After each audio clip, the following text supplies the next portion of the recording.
Hello guys! Magandang araw sa inyong lahat. Ayan, kami ay naggala ng aking asawa para humanap ng magandang regalo sa aming binata. So, ito ay matagal na rin niyang hinihiling. Kaya naman kaligayahan na ng isang magulang na may bigay ang mga minimithi ng ating anak. So, pinag-ipunan talaga namin ito ng mag-asawa. Kaya naman kami ay nagsimula na kaming maghanap ng kaniyang gusto na motor. So, motor ang aming ibibigay sa kanyang kaarawan. Siya ay 18 taong gulang na. So, sinimula na namin guys. So, samahan nyo kaming pumili kung ano ang gusto niyang motor na aming ibibigay. So, ayan. ADB ang kanyang napili pala ng aking mister. Pero ang gusto ng aking anak ay Aerox. So, pinagtanong-tanong namin na mas maganda ang ADB. Kaya ADB na lang ang aming ibibigay sa kanya na bilang regalo namin sa kanyang kaarawan. So, yan guys. Dito ay walang stock na kulay. Kaya kami ay maghahanap pa ng ibang kulay sa ibang branch ng motor trade. So, mahirap-hirap din ang maghanap dahil agwat-agwat ang bilihan ng motor. So, ayan guys, pili-pili muna kami at ito nga, nagpunta rin kami sa Yamaha ay wala ding stock sa. Kaya naman yung isang ahente dyan ay nagpresenta sa amin na kami ay samahan doon sa merong stock ng kulay na gusto namin na ADB.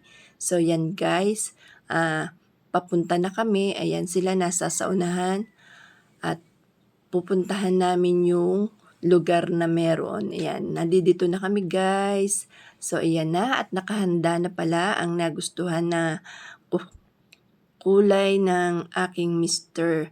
Ayan, so ayan ang ireregalo ko sa aking anak, sa aming anak. So, ADB na Honda.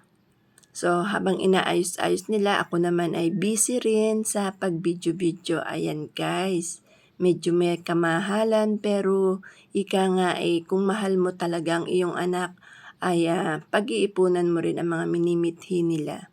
So, si Tutoy naman ay hindi sa pagbubuhat ng bangko ay medyo napapakinabangan ko na rin. Kaya naman deserve niya na magkaroon ng ganitong klase ng sasakyan.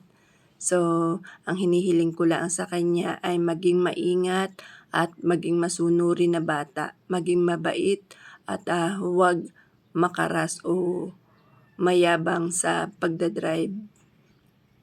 So, yan guys, napakaganda ng kulay na puti, laging malinis ang itsura. So, habang chine-check-check ng aking mister kung paano gamitin, ay busy-busy rin ang inyong tindera.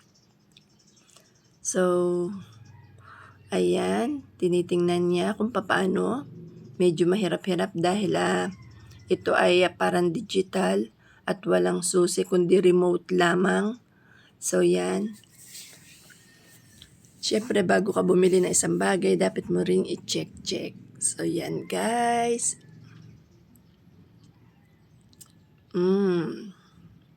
Ayan. So, sana magkasundo at para naman magkabilihan na.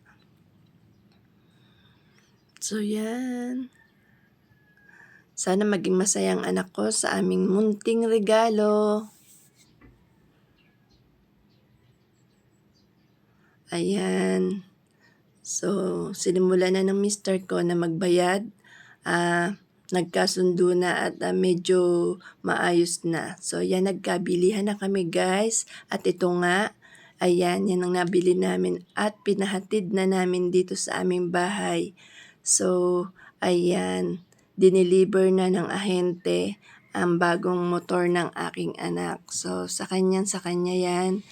At iyan ang aming regalo sa kanya. Sana maging ligtas palagi ang aking anak at maging maayos sa kanyang pagdadrive. At sana, syempre, kaligayahan naming makita na masaya ang aming anak.